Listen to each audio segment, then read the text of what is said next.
are too many scales on which to measure what's good about a character. I cannot. None of these are comparable. We can't do this. This I doesn't love make it sense. because I was just like going off vibes. I'm like, Yeah, and I was like, did complicated mental calculations, and I was like, this is too difficult. I can't. It doesn't work. That's too much. it's like, did I cry? Yes, they get on the first list.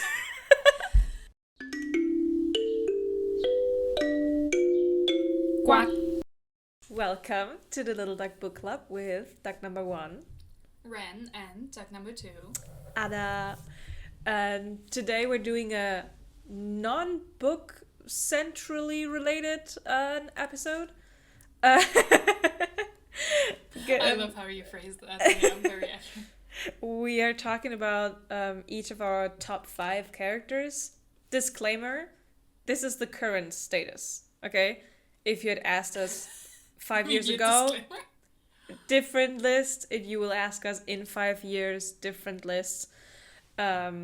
So yeah, we decided, mainly because of me, because I misunderstood the assignment, to mix books and all other media that we consume. I mean, you didn't really misunderstand the assignment. Maybe I just wasn't clear when I was trying to clarify what exactly we were doing, because I was like, wait, are we just doing books or are we also doing other media?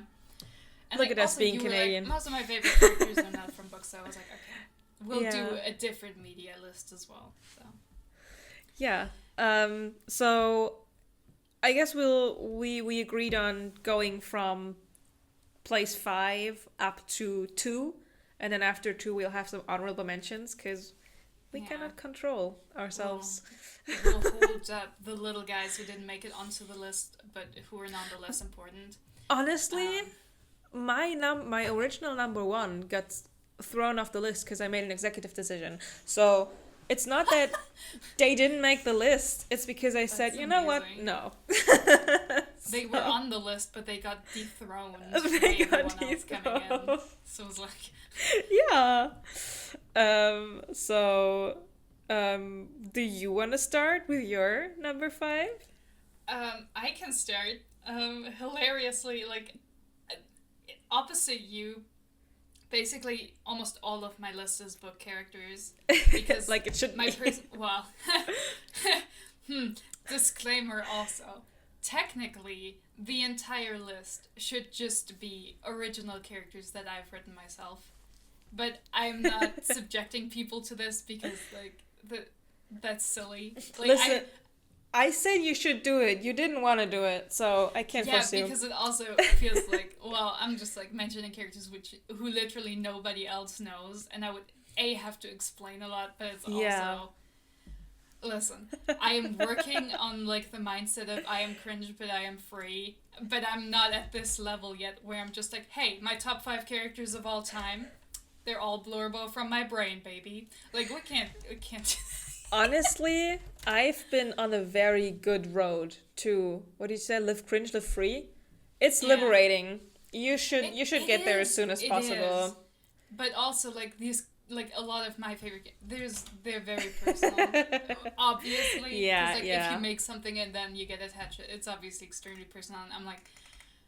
Maybe at, like, episode 50, I'm willing to leave this kind of baggage on the table, but not yet. I mean, yeah. As soon as you dare venture into telling us about the NaNoWriMo thing. Yeah, I mean, there's also the thing where, like, often... My brain is very into transformative work, so if I read something and I like it, there is also, like, or even if I just like aspects of it, my brain immediately goes into, oh, but if we fix this and this, then I would, like, really love it. So there's also a lot of characters which I don't love in canon, but there is a version in my brain where I'm like, that you like. I would be so obsessed with this character if this were canon. But, like, I can't so name them here because the characters everyone else knows are not this. Yeah. You know? So they're also not on the list. But anyway, this is enough foreplay. Stop teasing me. We're getting to place 5, which is also the only character who is not from a book. Oh. Which is Daniil Dankovsky. He's a character from the video games Pathologic and Pathologic 2. Oh. They are survival kind of horror game that's set in a very remote Russian town, which then gets infected by the plague, or like something like a plague by a virus. And there are 3 player characters. One of them is Daniel Dankovsky, who are doctors who are in this town and try to deal with the plague. And Daniel Dankovsky is like, he sucks. He's so good. He sucks so bad. He's a horrible little gremlin man. I love him.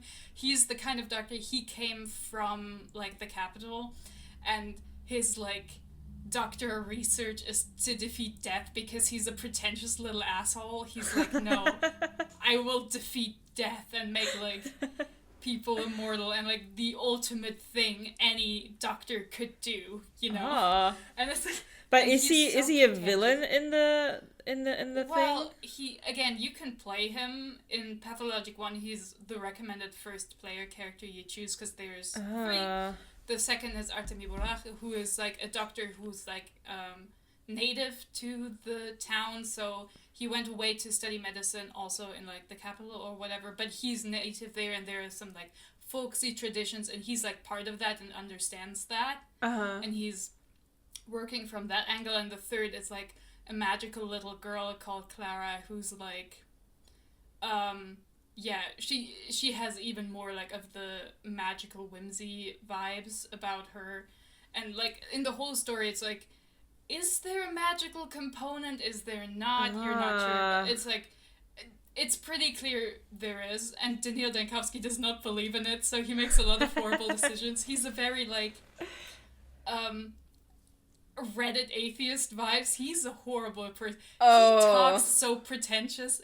When you have his dialogue, you can choose to have him say random Latin phrases at people. He's so bad. He's a horrible little man.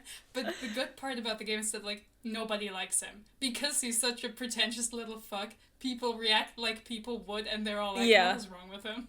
It is so funny. But he's so entertaining to watch. And he's so fun. There's also, like, he's also interesting in, like, he is kind of, like, he had to flee the capital because, like, the powers that be don't like him because his research is, like, I mean, nobody likes him, I guess. Yeah, but it's also, like, he does, like, radical research, and there's, like, in a DLC for the second game, there's, like, an implication that he also struggles with, like, suicidal thoughts. And, like, he's really interesting. He is a horrible person. He's just an annoying little guy, but he's so interesting. And, like, I love him. I love, like, squishing him. Like, you know, it's so fun. Are the games very scary? You reckon I could play them? Aren't, like, scary, but also it is not recommended that you play Pathological. Like, it's not fun to play. It's very, like, exhausting and stressful. Yeah. And, like, the first game is also pretty old and janky, but the second one is pretty good. So far, I think only the playthrough for Artemi Borach is out so far. Mm-hmm.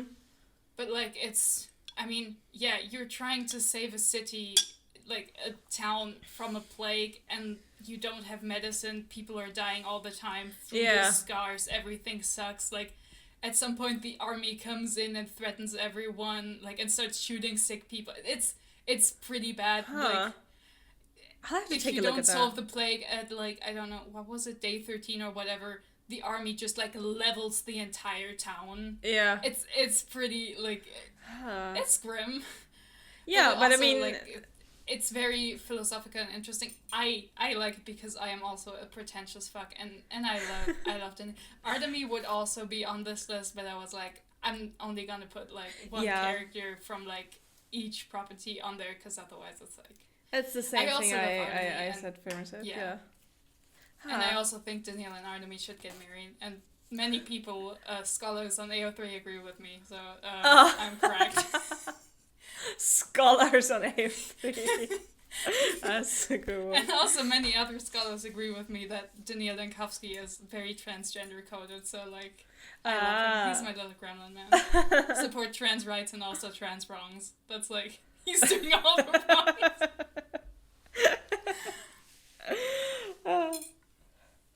Okay.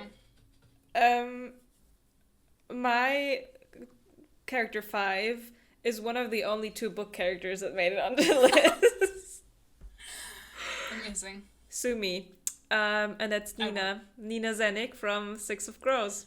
Of course she's on here. Of course. I know you love her. She is. You're beloved. I know this. Listen, when I read, so Six of Crows is like dear to me anyways, because it was like the first book I got into and starting reading again, and just reading all of the POVs, she was like a breath of fresh air. When I read Six of Crows for the first time, it's like, we have Grumpy number A, and we have Grumpy B, and Grumpy C, and Matthias. You know, like, and then you have Matthias. He's like his own section. It's like, well, you know. You have Jasper, who's just vibing in there, but Nina is such an amazing character to me, because a lot of times she does have the introspection of, I am just a teenage girl. I am just kind of here and bumbling around. And I just like her. I like her vibe. I like her whole story arc. I'm gonna make some enemies here maybe, but I do not like her arc in King of Scars and Rule of Wolves, for the simple fact that it feels like, oh, we also have Nina. Yeah, we can write about her too. But yeah, she's a dear character to me, and her whole mannerisms and everything. She just lightens up the place, but she's still competent. And I love the way that she just talks back to people. It's like everybody else adheres to this certain hierarchy inside of the barrel, and she's like, the fuck you mean? Like, it's short and sweet. Nina is on the list and on place 5. So yeah, that's it. You love Nina. I have realized like almost everyone on my list is like morally not exactly positive. Like a lot of this is just terrible men, which like honestly like I did like of course they are. You could like one characteristic for my characters is found family. But they have varying degrees of shitty behavior. So one of them doesn't. One of them is amazing. But the others all have varying degrees. Yeah, that's fair. I feel like I wish there were more women on my list, but a lot of women, like, we don't get a lot of, like, terrible women. We don't get a lot of women who get to be terrible in this way and get treated by the narrative in this way. I was about to say in general, like, I also thought about this with my list, but in general, with, like, there's not a lot of opportunity for female characters in general. Now there is, okay. But, like... Yeah, there's more now. A couple years ago, the really cool fleshed out ones were usually guys, so... But the thing is also, like, for several on my list, it's not that they're necessarily the main character. Often there is a female main character whom I also like a lot. But there is something that you get from male secondary characters who get to be horrible people, which you just don't get from, like, female... you don't get from protagonists. Yeah, especially. Because... number 4 on my list... of horrible men. Let's go. Is Skaldagri Pleasant from the series Skaldagri Pleasant. He is another terrible person, war criminal, all that. But he is also... fits into one of my favorite tropes, which is when a man who is a terrible person gets put, willingly or not, into the role of being a father and having to be, like, responsible for a child now, which is the funniest thing you can do. That trope has me in a chokehold. I love it. Continue, please. Like, again, one of my own favorite characters is also a character who experiences exactly like that. I love that. It's great for my heart, but it's extra funny with him because the only reason, or one of the reasons why he became such a deeply amoral person for a long time is because his family and his child got murdered violently in front of him. So, like, yeah, okay, but no, he's just very fun. For those not familiar, Skaldagri Pleasant is a skeleton detective in a urban fantasy series. The main character is Stephanie, she later assumes different name, which then gets used more, which is Valkyrie Kane, which I don't remember. It's a long book series, yeah. so... it is a long book series. She grows up over, like, the series. I think it starts when she's, like, 11 or 12 or something, and she becomes, like, an adult over the 13 books, I think, that are in the first series. I didn't read the sequel series. I don't care. I don't know what happens in it, and it's not canon to me. I do not give a singular shit. I hate sequels. I don't need to know this, but, like, he's great. He's so funny. He's very, he has, especially at the beginning, like, the devil-may-care attitude of a lot of people who are, like, have lost everything, but are still kicking around. But for him, it's especially so because he has died, but he has come back to life as a skeleton. So, he's also extremely competent and stuff, but just, like, he's so fun. I love watching him. He has so many problems. It's great. I love a man who has a shitload of problems. I only read the first Skullduggery Pleasant book. Is he, like, sort of he's not an anti-hero, right? He's more a hero. No, he's an anti-hero. He's not a hero. I only read the first book a long time ago. But, like, I think he is way too willing to murder people and throw people under the bus to put him as, like, a hero. He is not. I don't think you can put him there. There are other characters in the series which I would point way more in that direction. There are other characters who are like Tanith Lowe is also in the first book. She's, like, a really cool swordswoman. She's, like, amazing. And, like, she's, like, a hero's hero. She's doing good because she believes in it. And, like, she also has some, like, skeletons in her closet, but it's nowhere near what, like, Skullduggery has lying around. Like, skeleton in her closet. But yeah, it's really funny because over the series it's, like, a little bit like Valkyrie collects, like, father figures, which are all terrible. Her real family and her real dad are still around, and they're, like, good people and nice people, but she collects a number of, like, parental figures who are all horrible. Oh man. It's so funny. It's like, yeah, we are right here. Take that. It's like, no, she has like a fine family, like, normal home life, whatever, and, like, she's just so, I don't know, she just attracts them. They're all like, well, I could teach you stuff, and it's like, well, maybe. It doesn't sound good, to be honest. It's just really funny.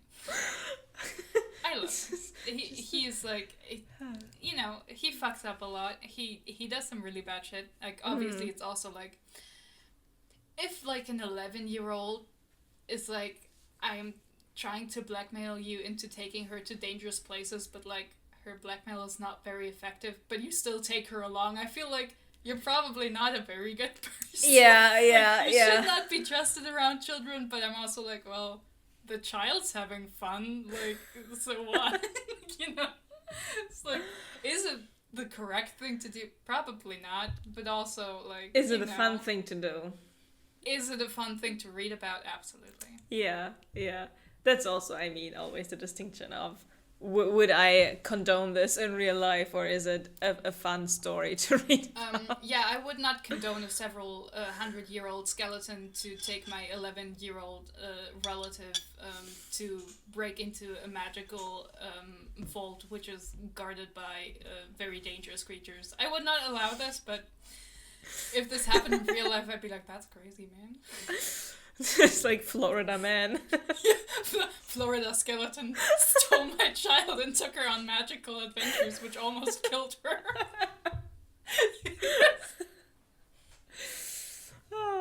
Is he from Florida? No, the series mostly plays in Ireland. He's Irish, I think. What is the Irish equivalent to Florida man? I don't know enough about Ireland. Is it like Dublin drinker or something? I don't know if other countries have, like, an equivalent. It's just, it's like... What would the German Florida man be? I don't even know. Like, Bavaria is the German Texas, but, like, I don't know what, like... I think Florida man would be something like Frankfurter Bahnhof. Okay, we're getting ahead of ourselves. My number 4 is the newest character on the list. And I was like, I definitely need something, like, I have a couple of people from this franchise, but I was like, is this Baldur's Gate 3? it is Baldur's Gate 3. And it's Karlach. Karlach of Goodgate. For those of you, because this is a book podcast, okay? For those of you who do not know, Baldur's Gate is a D&D based video game, so lots of fantasy. You have dwarves, elves, all those different creatures in a medieval setting. And Karlach is a tiefling. They're like... they have horns and like pointy teeth and pointy ears, and they are related to devils from the hells, usually, depending on which D&D lore you look at. And Karlach grew up as a happy little girl in the big city. To earn money, she started jobs that would deal well with her temper, because she has a lot of temper. And she turns out to be the bodyguard for a guy called Enver Gortish. And he's kind of a sleazy dude, but she likes him because he trusts her with his life. They are like having sort of friendship, good employer situation, and he rises through the ranks of the city and starts to kind of want to get politically involved. And to kind of ensure that goal, he strikes a deal with one of the devils in hell, Zariel, and sells off Karlach. So when she's like when she's like, I think around 18, 19, he sells her to her. She gets taken to the hells, and there, because Zariel wants to do some experiments, her heart gets replaced with an infernal engine to kind of push the limits of how much power can somebody have. And then Karlach has to fight in a demonic war for 10 years. And at the beginning of Baldur's Gate, because she gets picked up by the Nautiloid, she gets relieved of that situation, and she kind of for the whole game has to like struggle with the fact that she's basically terminally ill. The infernal engine in her heart, or as her heart, will explode at some point if she does not go back to the hells, if she does not go back to Avernus, which she doesn't want to, obviously, because that's like where she was a slave, and it's not where all her friends are. So throughout the game, you collect some stuff, you go to a smith, he helps you, but ultimately Karlach will die. And ultimately she did sort of die before they had the last big patch that ended some extra scenes at the end. And she's so cute and good. She's a big buff barbarian lady. She's extremely horny, but she's sweet about it.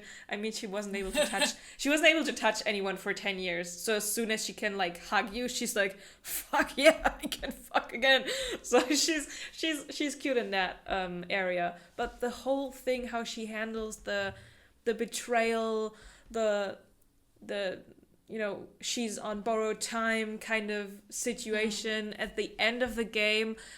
A lot of things were sad at the end of the game, but when her little segment started, I wept. I was sitting here like, I did not expect that. Her voice actor did an amazing job. I was like, I can't do this anymore. So yeah, Karlach definitely deserved the place on her list. She won against Astarion, but I mean, I was like, Astarion didn't make me cry. Karlach made me cry 2 times. One time when you defeat Gortash, and she like has a little monologue about how unfair it is that even though she got her revenge, now she still is going to die. Like there's nothing that changes that, and she is a good person. She only does good things. And still, this is her fate, while this asshole of a man got to just sell her off when she was a late teenager. That was the first one. The second one was at the end of the game, where you think she dies. But due to the new patch that they got a couple of months ago, Karlach doesn't necessarily die. She goes to the hells. That's a little cowardly on the part. she goes, depending on what... I think if you're going to write about terminal illness, you should probably keep the terminal part. Otherwise, it's like... There's so many people who wanted a DLC to be able... Because you have the decision, and this is something... Like, usually in these decision-based games, you can say do A or do B. And in Baldur's Gate, a lot of times you have the option of going, you decide, and then some algorithm, I guess, looks at all your interactions you've had with the character so far. And that's what I did with Karlach. I was like, you decide whether you want to go back to the hells and at least live, or whether you want to, die here, have your last moment. And because usually I think my character interactions with her were like, we're gonna find a way for you to live, she decided to go back to the hells. And in the epilogue, you find out that they do find some, what's it called, blueprints, like a map to a forge where somebody might be who might be able to help her. And a lot of people wanted that to be a DLC. And I was like, I get it. I also want more Karlach. But at the same time, doesn't that give you enough of the happy outlook? Like, I feel like we don't need the continuation to that point. And to be honest, I'm happy that in my playthrough it seems like she won't die. But if she had died in that very moment on the pier, I would have been like, you know what? I'm just gonna go and cry even more. But yeah, Karlach is an amazing character. I love her so much. Can't imagine that some people just kill her, because that's a thing. Another character is like, I was sent here to kill Karlach, and then you find her and you can talk to her and she's like, please don't kill me, this is all a big misunderstanding. Or you can just kill her. I mean, yeah. And it's like a meme whenever people go, why does Will have horns? It's like, this person just killed Karlach, because that's how Will gets his horns. Well, anyways, that's my number 4. Who I would say is the only person on this list who, I mean, she did bad things because she was forced to do them, otherwise she would have been killed. So I wouldn't hold 10 years of fighting in a demonic war against her. Yeah. So, yeah. Fair enough. Fair enough. Yeah. Okay, yeah, my number 3 is Al, or Galadriel, from the Scholomance series, so from A Deadly Education and its sequels. I haven't read the sequels yet, but I love the first book. And for her, it's also, I like her potential more, I think, than what she actually is on the page. Mm-hmm. Because ultimately, like, you first meet her and she has, like, her inner monologue is trying to basically convince herself of the fact that she is more cutthroat than she actually is. Like, she's trying very hard to tell herself that, like, I would do anything to survive. I would throw anyone under the bus. And, like, and then later on, like, it turns out she obviously isn't. Mm-hmm. She doesn't want to. It's wrong to her. She is not the kind of person who would do that. And, like, she just wants to be that kind of person because it would make her life easier. Yeah. And she also struggles with the fact that, like, there is, like, kind of, like, not quite a prophecy, but, like, people with, like, magic, so there's magic in the story. People who have, like, some sort of, like, impression of the future, who get some kind of visions, have, like, implied that the future would be safer if she were dead, that she has, like, immense potential to be, like, destructive and evil and horrible, and, like, her magical affinity is also towards, like, evil shit. So, like, the school that they're in, the magical school, basically gives you books and spells and stuff that it thinks are, like, compatible with you, and she gets all the, like, raising the dead, turning people into eternal slaves, like, mass destruction, leveling a whole battlefield. Oh my like, god. She gets those kinds of spells. Yeah. So she's always, like, trading these, like, horrible, like, insanely powerful spells for, like, simple mending stuff and shit, which is useful, but she just doesn't get, because the school also is like, here, you're kind of evil, here, be evil, have fun. No!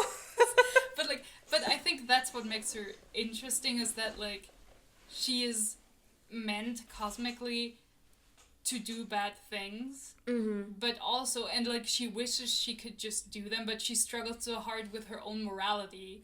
which is interesting. And like she struggles with it in a direction which you don't usually get most of the time when people struggle with morality. It's like, oh no, I have to be good, but I want to do bad things. It's the other way around. For her, it's the opposite. She's like, my life would be so much easier if I didn't care so much, if I didn't have such a strong, like, sense of right and wrong that I feel like it's not fair to sacrifice all these other people for my survival.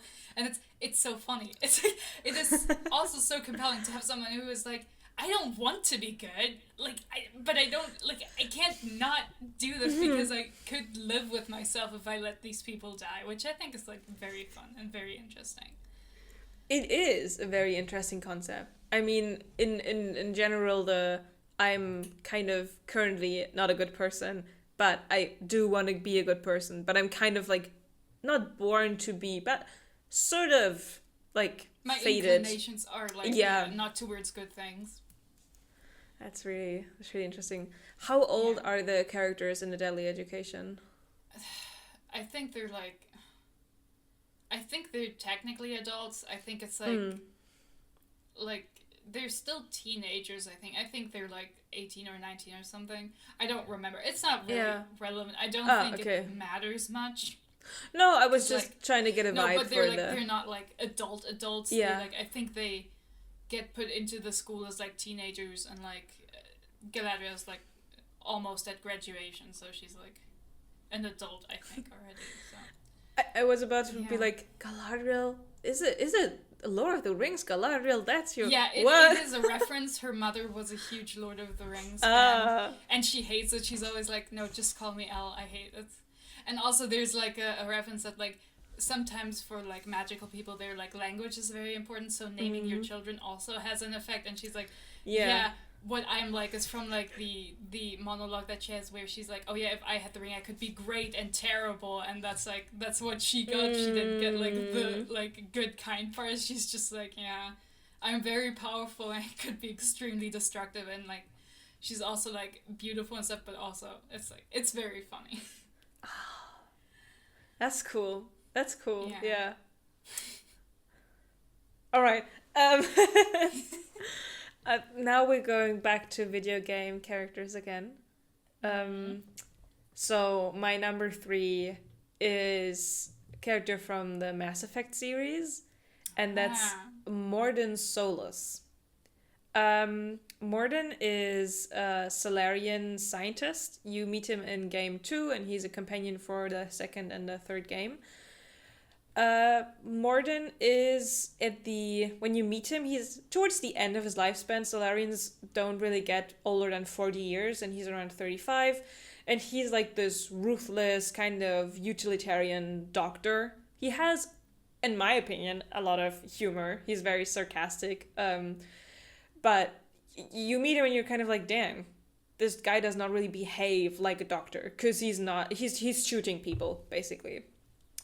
And what made Mordin so interesting to me as a character, and why I love him so much, and every single time I play Mass Effect 2 and I get the dossier for the different characters to recruit, I'm like, go to Omega, recruit Mordin, keep him for the whole game in my squad.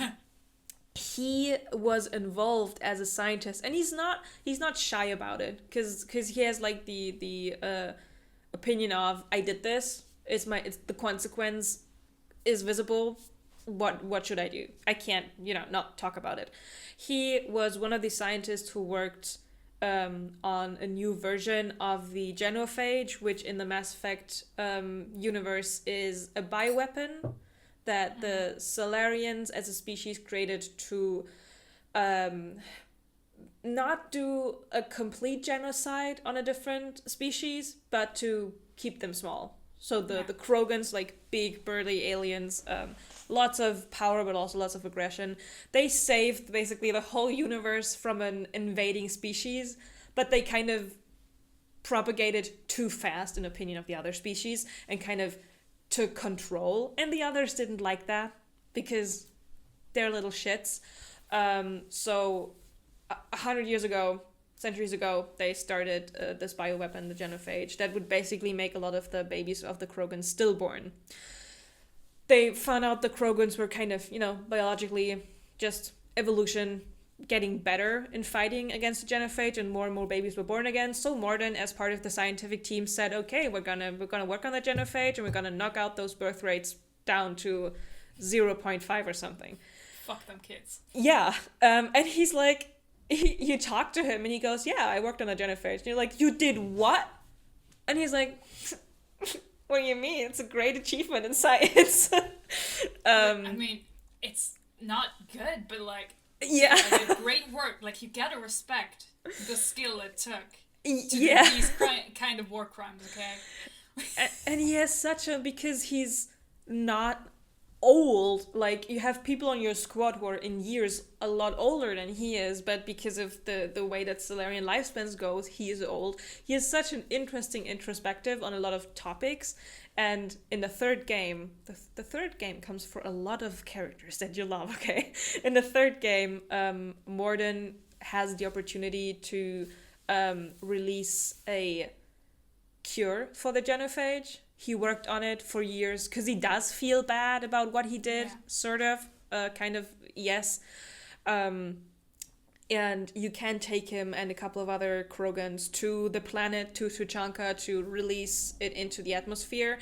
But the head of the Solarian species, like the council, they're like, you know, we don't want this to happen. Obviously, we still want to have an upper hand over the Krogans. And you can betray Morden by not telling him that we tampered with the machine that was used to distribute the genophage to begin with. He's going to try using that thing. We fucked with it. It's not going to work. You can tell Morden all of that. You can be a snitch and run back to him and be like, listen, they did something bad. And what he in the end decides to do is to sacrifice himself. So he's like, I did this. I was involved with this thing.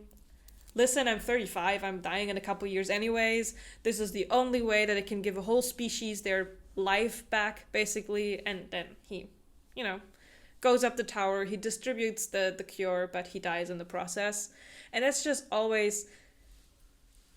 I liked him as this, like, very... He's a character that's, like, very upfront. He says what he feels, he does what he thinks he has to do. He's very, if this is good for the bigger population, then it has to be done. He doesn't enjoy killing, but he will shoot somebody if that's what it takes him to do. And he sings for you. He was part of an opera once, so he sings a little song. It's like, he's just really cute. He's just really cute. He's my elderly man that I take with me on my adventures and just enjoy. I don't know, I got something for the older squad mates you can take with you in video games. And yeah, Morden is a good guy. I also cry every single time he dies. Because if I don't let him cure the genophage, Shepard has to shoot him. So I will let him cure the genophage. I will not shoot Morden. So that's... I always feel like, I don't know, I mean, video games are notorious for, you know, this kind of stuff, but I think it's very cheap to introduce a kind of biological warfare that decimates a whole, like, species, and then be like, oh, but we can just undo it. Like, we can just fix it. And, like, not having characters reckon with the fact that, like, yeah, you did this and it will forever be on your hands, you know? Like, there is some stuff you just can't undo. And, like, I don't know, I feel like this is very cheap to me. It's always like, the undoing of stuff. Fix it. Look, you can just be the good guy and fix it. And it's like, yeah, but, like, in real life, like, in a lot of places, you can't just be the good guy and fix it. It doesn't work. Even if you don't look at biological warfare, like, if you just look at landmines, there are vast swaths of, like, places, like, for example, in Africa or Southeast Asia, which are entirely inaccessible because they are filled with landmines. And it's super cheap to make them and to scatter them, but it's insanely expensive to get them, like, out of the ground and make them safe. So it's like, you can't undo it. Like, it's not, you can't just fix it. You can't just be like, oh no, here, we have a cure for it. It's like, no, in real life, it doesn't work like that. You've done, like, something horrible has happened and you have to live with it. Like, I feel like making reparations that aren't just like, oh yeah, let's just fix it. You know, we just fix it. Look at us. It's like, I feel like when you meet Morden for the first time, he's a medical doctor in one of the less preferable regions of the game that you can like interact with. For a simple fact that he's like, well, I've done a lot of shit so far. The least I can do is, you know, be a doctor now and help people. He employs some, because he was part of a special unit, secret special unit, he employs some like super mechs that kill people that try to get to his patients, because he's like, you're not gonna fuck with me and my patients.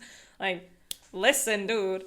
But yeah, I mean, I do agree with the... Initially, you're like, oh, well, I would kind of like for everything to go well and be all happy goody two-shoes in the end. But yeah, sometimes it's not nice, but it makes for a good story if consequences stay, basically. Yeah. But it's like, obviously it feels satisfying to be the good guy and like help fix some wrongs or whatever, but it's also like, especially because like Mass Effect is not aimed at like 9-year-olds, it's like it feels very childish to be like, oh no, but you can just fix it, you know? We just have to press this button and like have this cure and everything will be fine. It's like, well, I like that it gives you the option to not do that. I mean, Mass Effect with its Paragon Renegade system gives you a lot of opportunities to be a bit of an asshole. But I also feel like this is like, it kind of like, this almost, like, this is not a Mass Effect, like, specific issue. I feel like a lot of video games are like, oh, you can be a good guy, or you can be a horrible, no good shit stain who, like, you know, oh, you can, like, save toddlers, or you can punt them off a cliff, you know? It's like, well, is this really a meaningful choice, you know? You know what I mean? with the punt them off the cliff, there's a no. There's a little scene in Baldur's Gate where the goblins tie a guy to a windmill and they're like having fun with him being, you know, rotated along, and then you can stop them, send them away, and he's like, please help me. And this happened to a lot of people, and I felt so bad about it, and thankfully I saved. You go to the windmill and you see a lever that says release brake. And I'm like, well, it's, you know, you have to, currently it's not on brake, right? So you put the release brake lever, whatever. Well, right next to it, there's a lever that says just brake. And I didn't notice that one. So when you pull the release brake, the windmill like starts really going, and you just see a wide shot of the map with the guy flying throughout this, like a ah. Yeah. So you can actually throw people far. and Baldur's Gate. But yeah, I mean, in terms of in Mass Effect, they basically give you the option of being the good hero commander, or to be the ruthless, really evil guy. And then if you kind of don't decide on either completely, you can still, like, you don't have to be a complete and total asshole. Yeah, it's... And even in the good playthroughs, sometimes there are, like, cutscene interactions where you quickly have to decide, oh, quick, oh shit, I have, like, and then you click the button. That I always take, like, punching somebody in the face because they're not a nice person. In the game, it's a renegade option, but for my heart, it feels very satisfying because I get to punch somebody in the face. There's a whole discussion about like, video game ethics where it's like, a lot of them are made for people who think like the trolley problem is like the height of philosophical engagement or whatever. Yeah. Like they're very simple moral choices often where it's like, okay, but like we're not playing with like Legos, like especially it's fine in games that are specifically for kids. Like I don't expect, I don't know, Super Mario games to like give me an option to, I don't know, like abolish the Mushroom Kingdom monarchy. It's not the point of the game, you know? Like it's fine, like that's not the point. But like I think if you're making a game aimed at adults which pretends at having moral choices and pretends at being like deep and dealing with realistic issues and like, you know, engaging you on that level, I feel like a lot of them fall extremely short because they're like, because also like for gamers these might be deep questions, but if you take them to anyone else who has had like any kind of philosophical engagement or like has thought a lot about moral questions, they're just like baby pool activities, you know. Baby pool not you like dragging us by our hair through the mud. Me, whose one character was like from a game that's like extremely pretentious, where often there's like literally no good choices because it's just a shit situation where whatever you do, you are like you have to like kill some people. Like it's just a shit situation, and like no one goes out of that with like clean hands. It's just, and it's like, and then looking at like, oh, you can, you know, reverse an extremely horrible like genetic warfare component, or you can just shoot the guy who's trying to do the right thing. I mean, look at this deep dark question. Like I feel like even there, like a much more meaningful question would be like, hey, if these people don't know about it yet and you could reveal it and you know this would lead to warfare which would kill thousands or millions, and you're like, okay, that's now an interesting question. Like even if you like you can't reverse it, but like they should know about it,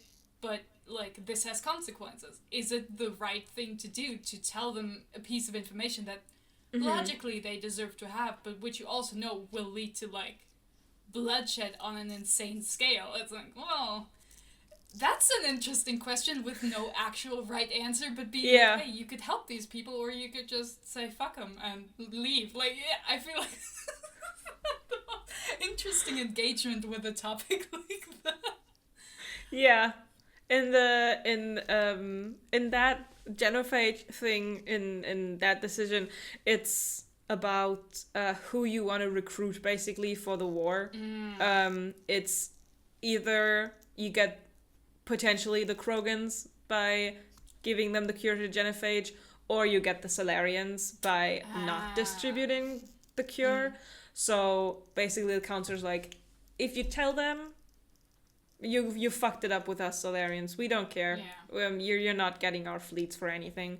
We're just gonna, like, we are the smartest species out here. We're just gonna, I don't know, develop time travel in 5 years before the evil aliens find us, and then we're gonna travel like somewhere. So there's a little extra consequence, like stuff like, do you want to be an asshole? Do you want to do the morally good thing? But I do agree. Again, it's like it's For, I think even like again for the AAA gaming industry, this is at least a more meaningful choice than stuff like Fallout 3, where it's like, hey, you can nuke this town or not nuke it for no reason. There are no benefits to nuking it, but you could do it. It's like, well, cool, I guess. I could be doing that. We had the conversation. What are we doing? Like, what a meaningful, deep question. This might be a spoiler for Baldur's Gate. I mean, the game did come out in August, but it took me until, what was it, the beginning of April to finish it. So I understand if people have not finished it yet. But the very last dice roll, I think you do, and you succeed in it, at the very last moment, you can decide to just say, fuck it, I'm gonna be the villain in the story, and I'm gonna take control of everything.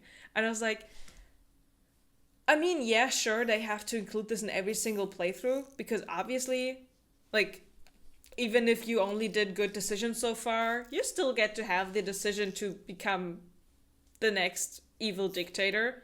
But then again, it's like, come on. Like, why would I do it now?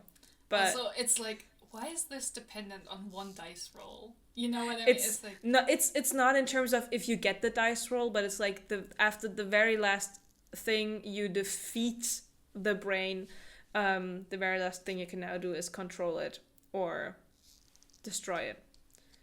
So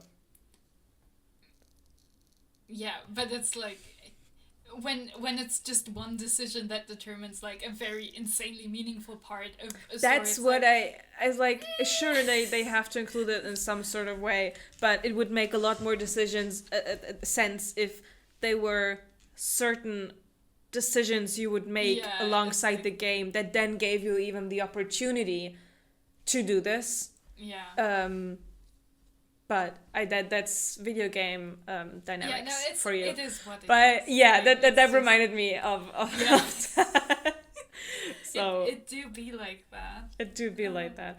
All right, let's continue. Let's go to your second place. Yeah. On second place is Lord Silver from my favorite book series, The Invisible Library. He is also not a good person, but he's also not the kind of asshole as like Skadari plus Martin Jotinkowski. He's like I guess this does require some more explanation. In the Invisible Library series, there are basically two big cosmic forces outside of humans, which are Fae and dragons. And Fae in this sense aren't like Fae from whatever, Akatar, whatever, this kind of Fae, but they're basically manifestations of story, and they're like a representation of how stories influence reality. So on their part, it's like the chaotic influence of like storytelling and tropes, and the more a Fae adheres to a specific trope, the more powerful they become, but also the more they are controlled by the trope they are. So they cannot make decisions outside of that trope if they become too involved with it, basically. And the more powerful they become, the less of a person they become. So it's like depersonalizing on that level. On the other side, you have dragons, which are like a manifestation of natural law. So they're like, they have elemental powers, and like the more powerful they are, the more like the idea of absolute reality, that like everything follows the exact physical like rules and regulations and is predetermined in that direction. And of course those two things are like opposite each other, because either everything is predictable at like on a physical level, or everything becomes like a game, just like an unreality of a different sort. Basically. And humans are in the middle, because they are both like bound to reality as it physically exists, but they're also, creative. They need like stories that they tell themselves and like others and stuff. So his Fae archetype is the Libertine, which is basically a collection of like a very sexually promiscuous person, but the Libertine is also basically usually relevant in like spy and political thrillers. So he is a political player as well, who is also like using his like sexual appeal and stuff. And also he's very catboy coded. He has cat eyes, which is very cute. And his behavior, he's just a funny little guy. Like in the first book, he is an antagonist. But then after the second book, it's really fun. In the first book, you're like, wow, he's pretty powerful. And immediately in the second book, we meet way more powerful Fae who are now antagonists, and you work together with him because they also hate him and want to kill him. It's so cute. Like, they want to kill the cat boy. He's my silly little guy, because it's also like he's very dramatic, because that's also part of his archetype. So like every confrontation is the most dramatic, silly thing like you can imagine. Like it's just very funny. But also later on, it's like he gets humanized in a way, because he has a niece, I think, who he cares about, and he like breaks his stereotype to like protect her, which makes him weaker. But it's like very like an interesting thing about him, and he's just so fun. He's like, the bisexual energy of the man is crazy. He's amazing. I love him. Every time he is on the page, I am delighted. I am very sad every time there's a book where he's not in it. I'm like, oh, he's not in every single book? No, he's not. He's like in the first, he's in the second. I think he might be a little bit in the third. But there are like 2-3 books where he's like not in it at all, because he's not relevant to those story parts. Yeah. Which is fine, I guess. But I love him, so I wish there were more of him. Yeah. he's a delight. He's such a delightful side character. I love him so much. But you he's said my little guy. He has a niece, so does he also fall into the trope of guy becomes parental figure involuntarily, or is it more not like really. No, they're not like close or anything. Okay, yeah. But he still feels like responsible for it. Like he still cares about her, but they're not like. It's very funny because his niece also like, she does not respect him. It's very funny, but like it's just like he's such a delight because on the one hand he's like tropey and fun to watch, but he's also like a person underneath. So it's just he's just fun. And also it's like he goes from like, oh, he's an antagonist to, oh no, he's my poor little meow meow. Because like you see him next to other actually really really really powerful Fae, and it's like, oh no, he's just a little guy. In the beginning you thought he was a big fish, and now you realize he's just a little. Like, oh no, he was just, the pond was just really really really small because like the story played in it's also kind of like portal fantasy, so the idea is that like there are infinite worlds basically, and they all like differ in ways. Just like some are like more sci-fi, some are like very like unmagical, some are extremely magical, and like on that route. And they're also aligned basically on the chaos order spectrum. So the more chaos, the more powerful the Fae that can live there, and like the less dragons can go there, and like also the opposite. And it's like the really powerful Fae can't go into worlds that don't have enough chaos in them because they just can't exist in that space. The world is too predictable and it's all like going according to the laws of physics. Basically, there is no room for like a force that is made out of story and like tropes, which just like bends reality around it basically. So it's like they can't go there, and that's like the world that we first go in is like kind of a little chaos aligned, but not enough for the really powerful Fae to end up there. So then in the second book, when you go into a world that's like extremely chaos aligned, you're like, oh no. Oh shit. Oh no, he was just a little guy. Like, it's really cool because like later on in the books you meet like an extremely powerful Fae, and like he doesn't even have a face. You can't look at his face. You can't recognize him because it's just a vibe. He's basically like, he's called the Cardinal, and he's like a manifestations of all those like very strong political players who like hold all the strings, but they stay in the background. They're like the hidden political like influence guy who's like in a lot of stories, and like he's so powerful, but he's not even a person anymore. Like he doesn't have a specific face. It like changes and morphs, and that's why it's hard to look at him and stuff. And it's really fun. That's cool. It's like gives me biblical angel don't look too close vibes. Because it's like, I mean, like you can look, but it's like uncomfortable, and like it feels wrong because there should be a face, but it's not. It's not. Yeah. Yeah. That's a cool concept. Yeah, it's really cool. I love that about the book. It's very. I like that. So yeah, he's my second place. He would also deserve first place, but first place was like. It's somebody else. Now I'm excited who your first place is. I don't think it will surprise you when I say it. You're like, yeah, that makes sense. Oh, it means I know the character. Shit. Okay. My second place, I think you know this character, is Xanth Philitine from the Edge Chronicles. In the German, not, but I read them in German, so I don't. In the German, it's Xanth Zirbelstock. It's like that does sound familiar, but I've read them. Like if you tell me what role he has in the story, I'll probably remember. So for the unfortunate souls who are not they're familiar, fortunate because now they can go out and read them and be delighted by how good those are. For the people who don't know the Edge Chronicles, Xanth is a character in the chronologically, in the way that the stories are positioned in the world, not in the way they were published, in the third trilogy. And he is what, in your words, would I classify as a pathetic little meow meow.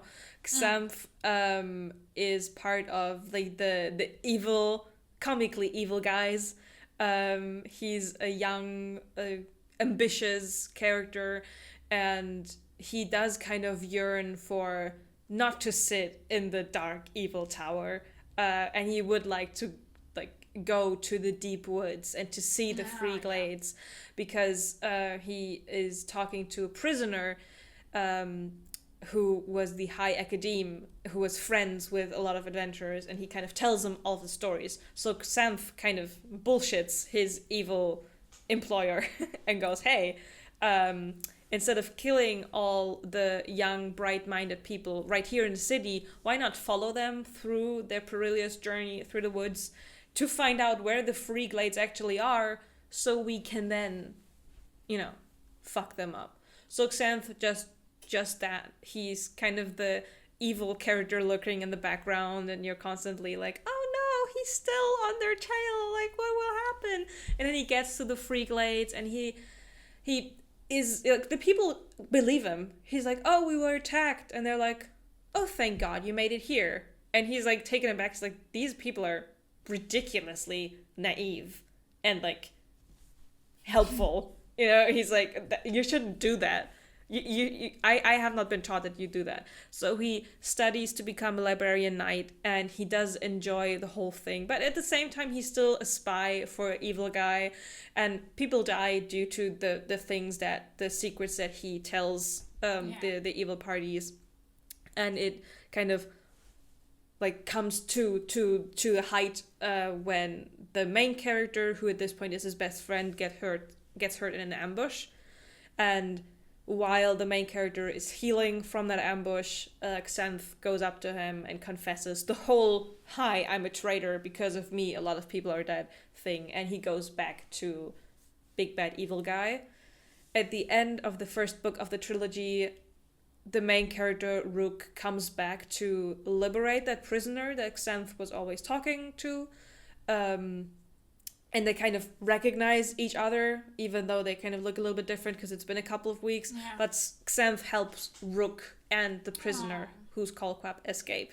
And from that on, in the second book, he helps another person escape and actually escapes with them.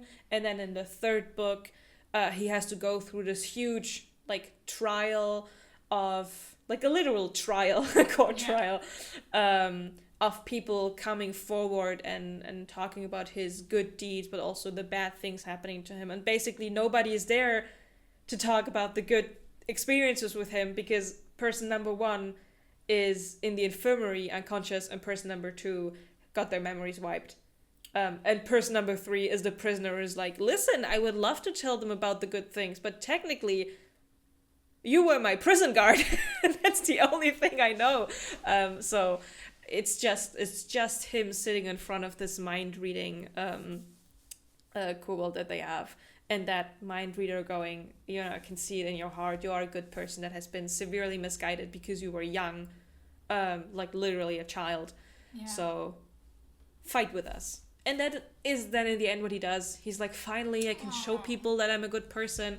And I loved Xanth's character arc, because already in the first book you're like, oh no, he's the evil rival, but the first time he arrives in the Free Glades, everybody's so ridiculously nice to him that he's immediately like, gosh, you're so fucking stupid. But you already realize he now is able to see how it feels to be in an environment that's not abusive, and you don't have to be a bad person just because that's how you grew up as.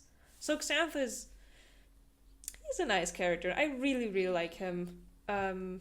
And it's one of the, there's a lot of redemption arcs, plots in the Edge Chronicles. But his is my favorite, I think. Because it's just, he's just being bombarded with people who are being nice. You don't have to be bad to succeed at something. So he's my place too. It was really hard to choose which to choose from the Edge Chronicles characters. I was like, oh no, but then I decided on Xanth. I was like, I can imagine.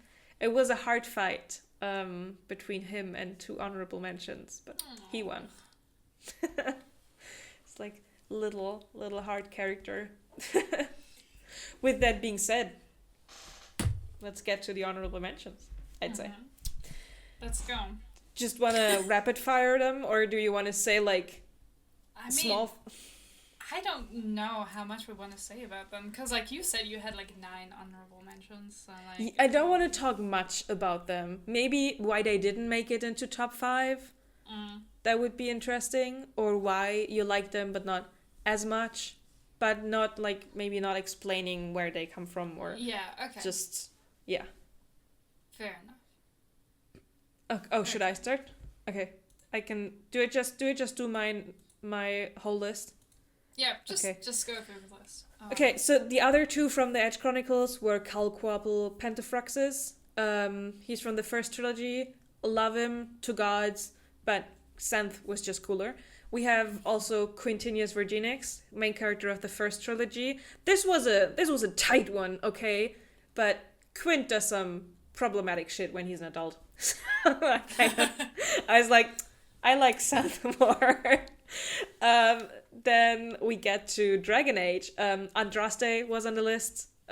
She's not really a character that you meet. She's basically Jesus in that world, but there's a lot of lore related stuff that just, I love her a lot. Let's leave it at that. Another Dragon Age character who is the main character from the second game, Garrett Hawk, so male hawk, specifically mage male purple hawk. People who have played Dragon Age will know what I mean. It's basically the sarcastic dialogue options. It's Purple Hawk. There's just something about him. But the same as with Commander Shepard, because Commander Shepard was my original number 1. I didn't choose both of them because they were main characters in a video game that is highly dependent on the choices you make and who you play as the character. So I was like, listen, I love Commander Shepard, I love Hawk, but off the list. Off the list. That's true. We then have James Tiberius Kirk. I love Captain Kirk. He's one of my comfort characters. The original series Kirk, he's so funky, but also in all the other media, he's also extremely hilarious. I just love him. A new character, Domakridan from the Realmbreaker series. I like the ensemble in Realmbreaker. Yeah. So just a singular character wasn't really enough. We have Arthur Morgan from Red Dead Redemption 2. I love Arthur. I love Red Dead RDR2. Play the game if you want some cool cowboy action. Then we have Dolores from Westworld. If you have not watched the show, watch it. Again, cowboy stuff. But she's one of those characters where, at least I think a lot of times people are like, oh, she's a little bit too violent. It's like, you want complex female characters, but you cannot take this. Yeah. I'm sorry, but you don't deserve these characters. I got 3 more. I got Mobius from the Loki show. That's what you reminded me of earlier when you talked about Loki. It was like, shit, I forgot my boy. I know that Loki, the show is called Loki because of the Lokis, but for me, it was the Mobius show. He was such a fun, interesting character in the beginning. I was like, I think he's an evil guy, but then it's like, he's just a dude working at an office. Yeah, he's just doing his job, man. Yeah. So I really like him as a character. We've got Astarion from Baldur's Gate. He didn't win the fist fight between Karlach and him, so he got to the honorable mentions. And another character that I had on this list, but it was an ensemble thing again, is one of the, well, in general, the Robins from the Batman comics, but especially Damian Wayne, so the actual child of Bruce Wayne. Damian has a special place in my heart. He's a murder child, and I love him, but I liked him too much ago. Like, it's a nostalgia bonus. But Damian Wayne. Yeah. Whew, that's my honorable. just a few characters that didn't make just a few, and not even, like, probably not even all. But yeah, give it to me. What are your? Yeah, I don't. I don't have as many because again, like I like all of these characters, but they're also not like I'm not that invested. You know? But like first one, Irene Winters, also from the Invisible Library. She's the protagonist. I love her. She's great. She also has like incredible bisexual energy. She's just so good. She's so smart and level-headed. She's such a good protagonist. I love her, but I love Silver more. He's my little guy. He's my little guy. Then next up is Agnieszka from Uprooted by Naomi Novik. I love her a lot. She's also the protagonist, but I think I love the book in itself much more than I love her as a character. It's like I do also love her as a character, but there's also she gains a lot from her interaction with the dragon, who's another character who's not a dragon. He's just a guy. That's just his nickname. Okay. Their interaction is so fun because he is like they can both do magic, and he is like the kind of like school book magic. There are specific rules and you have to follow them, and her magic works by vibes and how she feels and like what he's so mad about, and their dynamic is so good because of it, because it really is just like I get him so much as somebody who like has tried a lot. I've learned a lot of things by like being like, these are the rules, this is how you do it, and then watching some like really talented person who's just doing it by vibes, and you just but she's amazing. I love her. She's very good. Next one who barely didn't make it onto the list is Kaz Brecker from Six of Crows. I do love him. He's also like, I like him for the right reasons. There are many people who I think like him for the wrong reasons. There are so many people who are like, oh, he's so cool. And it's like, no, you're wrong. He is pathetic, and that's why he's interesting. Like, he's fun because he sucks. He's mean to everyone. He's mean to the person. He's so bad at every relationship. He sucks so bad. He's good at, like, planning and doing crime, but he's bad at everything else. Which is even amazing. I love that for him. Even with the planning and the crime So I know it was supposed to be rapid fire, but even with the planning and the crime, a lot of the crimes that Kaz plans, he plans them badly. The only reason why they get out of most of situations is because the other people save his ass, or because there's another person he can blackmail because of something years ago. But a lot of Kaz's plans. But I mean, having the blackmail is part of the planning, and also like he did build out the Crow Club and like the criminal the influence in the criminal underworld, which I think are part of it. But also like he may not be great at these, but at least he's competent. Looking at him in interpersonal relationships is like watching 10 car crashes right after the other. It's really funny. Anyone who's like, oh, he's so cool is like, they're wrong. I respect like I'm not gonna like be like, but I'm like, you're wrong. You're just wrong about it. He is great as a character, but not because he's cool. Like, I'm sorry, but like, he's not cool. It also wasn't to say as if he's incompetent, but like when you get to his POV, it's always like, damn, that worked well, better than expected it to work. It's a lot of times it's just like he has a great poker face. Everyone's like, holy shit, you kept a cool head, even though like it looked like it wouldn't work, and he's like, yeah. There was no other option. Like, I'm bad at expressions generally also, so this is... Just masking the whole book. On this list, then, someone who also didn't make it onto the list is Hester Shaw from the Mortal Engines Quartet. She is the rare, like, incarnation of a genuinely terrible woman who the narrative treats, like, respectfully. Like, She gets to be, like, the terrible, like, secondary character to a night. Like, the main character, Tom Natsworthy, he's the manic pixie dream boy. He's, like, the good boy who's kind, who people like. Hester Shaw is the asshole, like, boyfriend to that. That's amazing. She kills people. She's so uninterested in moral questions. She's like, I just like Tom, so I want good things to happen to Tom. And if I have to kill people for that, then I don't give a shit.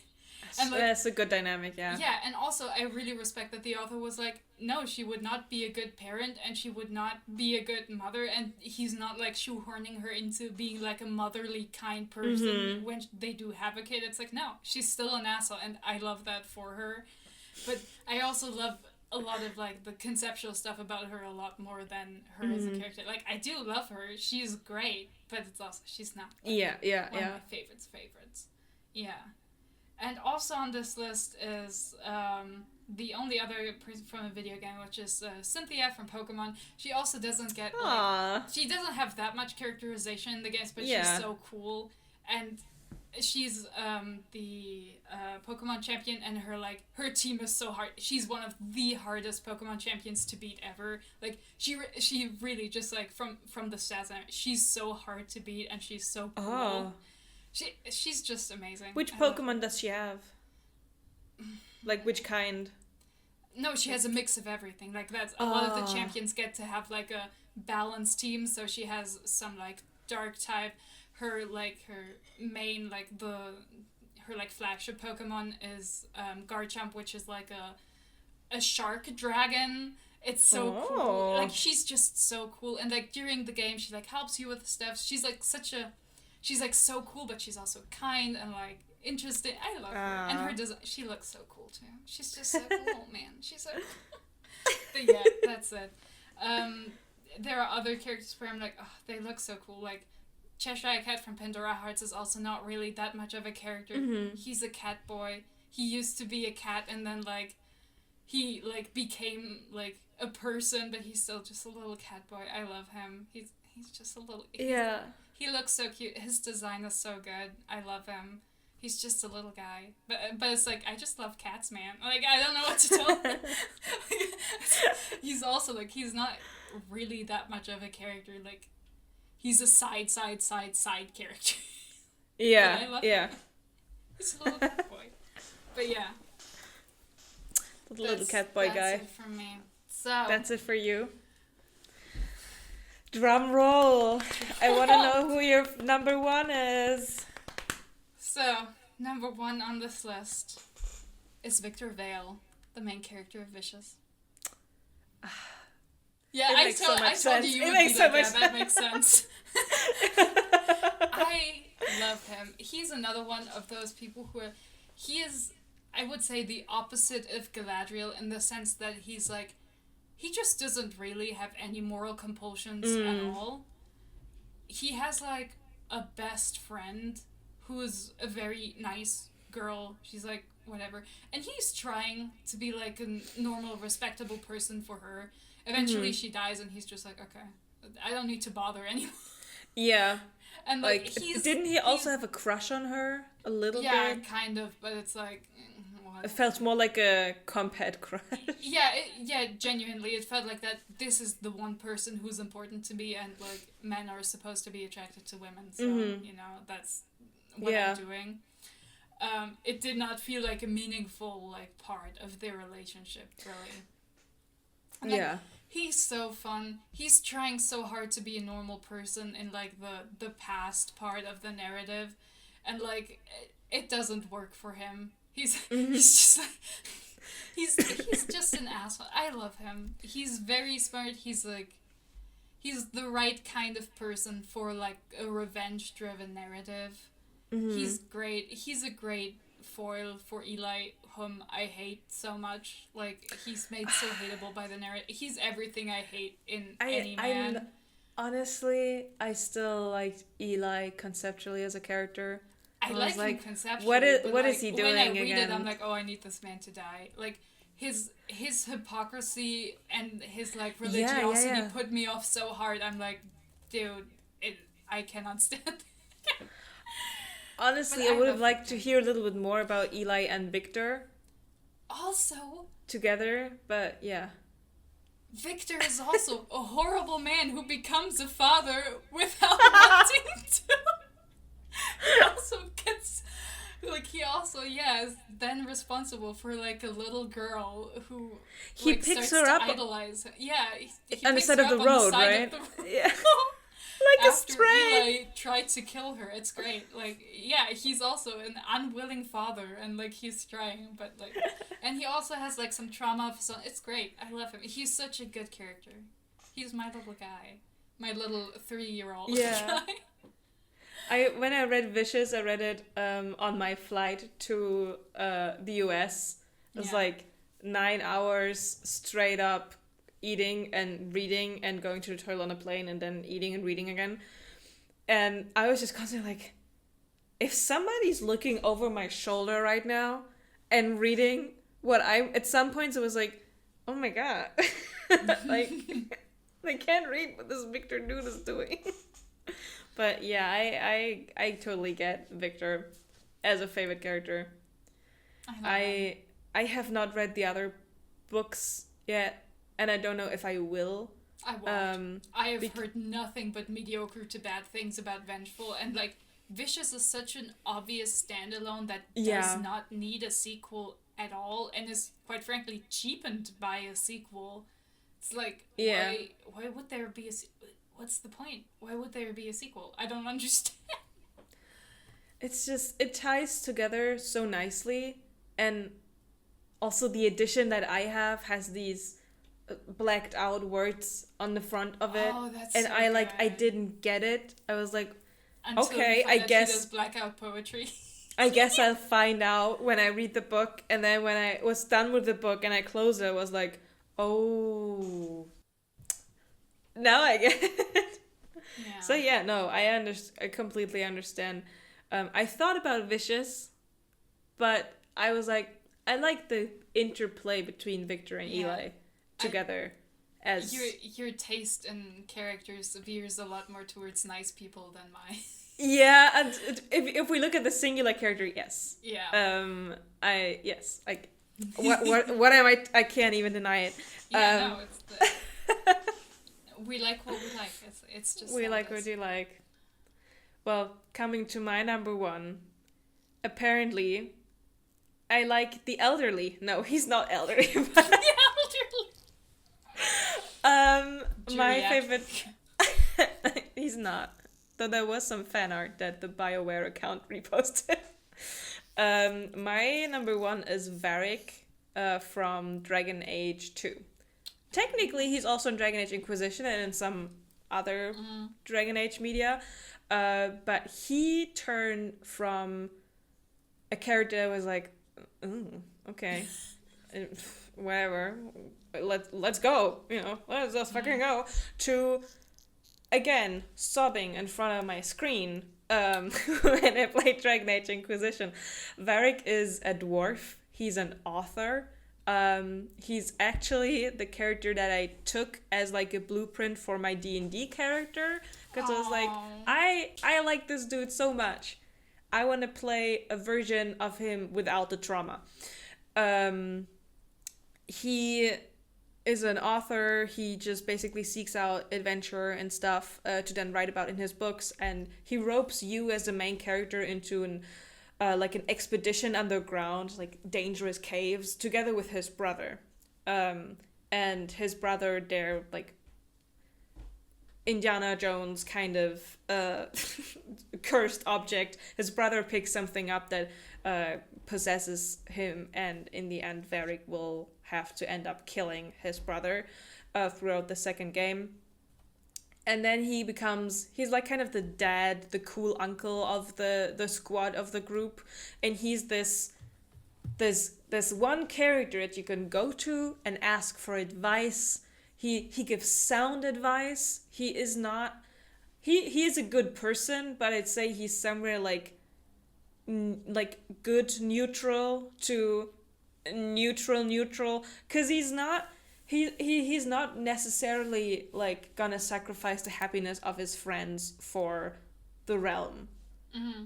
The second game starts with him in an interrogation chamber, and a person who's looking for you as the main character is interrogating him. Is like, where is he? Where is the champion of Kirkwall? And then Varric explains the second game, and then you play the game.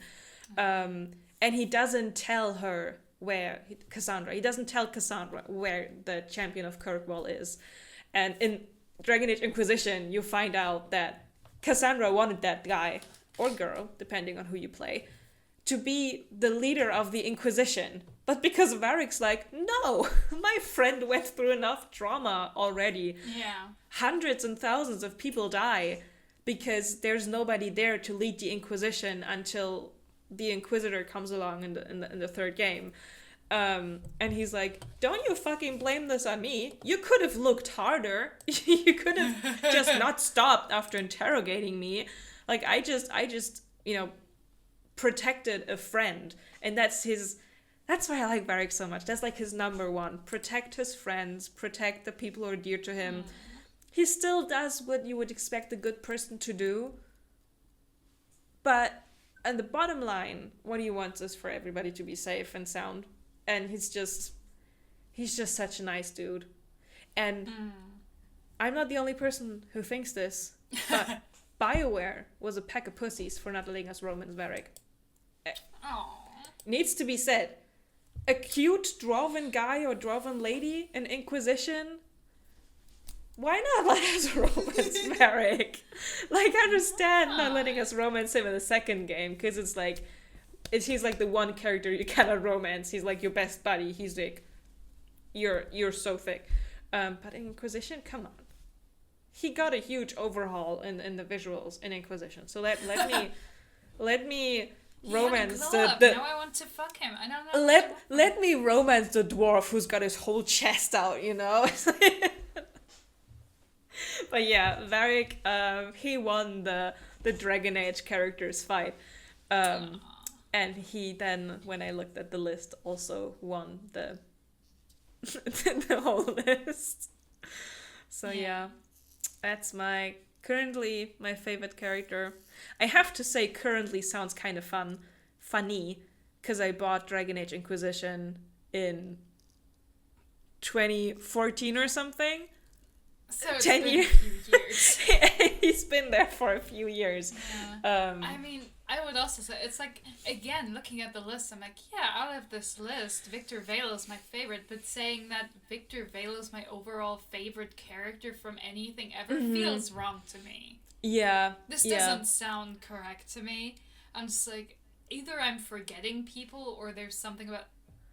I think my real problem with, like, ranking characters specifically is that, like... Yeah. I like a lot of them in their stories, but I'm not, like, obsessed with them, like, individually, you know? Like, I know a lot of people get very attached to specific characters. There's people who get, like, really attached to, like, secondary or tertiary characters, and they're, like...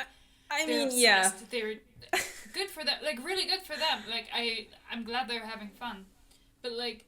I read a lot more for, like, the overall stories. And, like, but sometimes stories that are really good, which have very compelling main characters, don't have characters that, like, I want to take outside the story and, like, rotate in my brain. I'm just like, yeah, it's just really good. Like, yeah, the characters are good. Like, I don't know what else to say about it, you know? Yeah. Yeah, for me, it's mostly about the like, not the tragedy, but the theatrics connected to the character. And especially with this list, it's less about what the story, like, makes them or what the story has happened to them. It's more of how they react towards it that makes me love all of these characters so much. Because you could have a different thing happen in a story and I would still like them due to how much I know so far how they would act.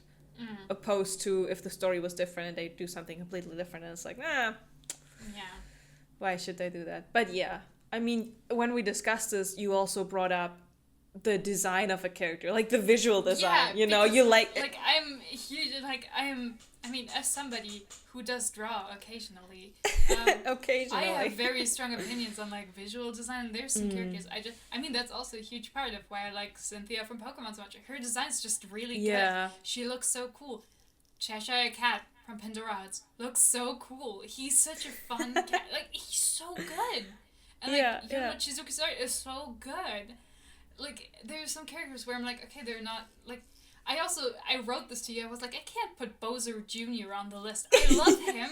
He's so cute. His visual design is great. His animation is so great. He's just a lovable little guy.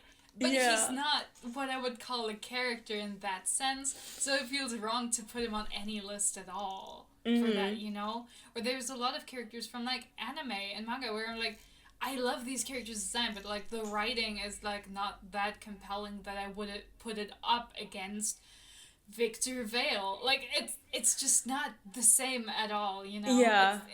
the vibes are just entirely different. I just realized I completely forgot anime and manga. I should have. Oh no. I want this to be on tape, okay? That I severely love Edward and Elle from. I was about to say. Fullback Alchemist. Alphonse Elric missing? Don't you love him? Is it like my boy? You forgot your boy. I forgot my boy. Yeah, no, there's also like I also forgot Kakashi. I'm realizing now. I meant to write her down earlier, but I love Akemi Homura from Madoka Magica. She's amazing. She's also a horrible woman. I love her. I support gay teenagers out of Catholic school who start a time loop to save their girl crush. Like, yeah, I support this. Have you watched Castlevania? No. Isn't there also a horrible woman in there? I don't know if there's many hot vampire women, which I've seen people thirst over online, but I have not watched it, so I'm not. Yeah. I'm not in the know on that part. I forgot Alphonse. Now I feel so bad because he's also just a good guy. He's also so I love when she draws him as like this very simplified like face on the armor. He's so cute. I love him. He hoards cats. Yeah, it's so cute. I love him. Oh, he's so cute. Yeah, no, I completely forgot that. But one thing I also found difficult was dealing with current like obsessions in terms of I've like consumed this piece of media recently. The most recent thing is the Fallout show, and I am obsessed with Lucy from the show. Yeah. I think conceptually as a character she's so fun because she's not like just naive and bumbly, and she comes out into the world and she sticks to her morals, but she still grows throughout this series. And she's such, also Ella Purnell is such a beautiful woman, let me just say that. But I love Lucy so much, but putting her into the top 5 like feels like such a disrespect to all the other characters. It's difficult. Like, so I mean, that's why we talked about Loki. I was like, well, I was like obsessed with Loki. Like, he was like one of my favorite characters of all time for several years while I was a teenager. Yeah. But like, I can't put him on the list anymore because like I don't really care anymore. Like, sorry, but I am done with that. Like, I experienced such an insane like fatigue and like wave of lethargy every time something just reminds me of the MCU. I'm like, I can't even be excited about it. Like, when they announced the Loki show, I was like, isn't this like 10 years late? Like, people were obsessed with Loki after Avengers. If this show had come out earlier, it would have done way better. But now so many people have moved on. Like, I assume I'm not the only one who's just like, no. This mattered to me when I was 15. I am over 25 now. I do not care anymore. Like, there are other sad little boys who commit atrocities, as evidenced by my list. There are many other men like this. Top 5 of terrible characters. Welcome to Watch Mojo. but yeah, it's just, of course. It changes so much over time. And I'm sure I forgot like characters from movies who I watched a while ago. Oh my god, I forgot to put Sophie from Howl's Moving Castle from the book on the list because she wouldn't have made the top 5, but as a runner-up. That book so I love Book Sophie so much. She's Book amazing. Sophie is a fight. She's a go-getter. She's just like, I don't need to focus on my problems. We're just doing solutions. She's so good.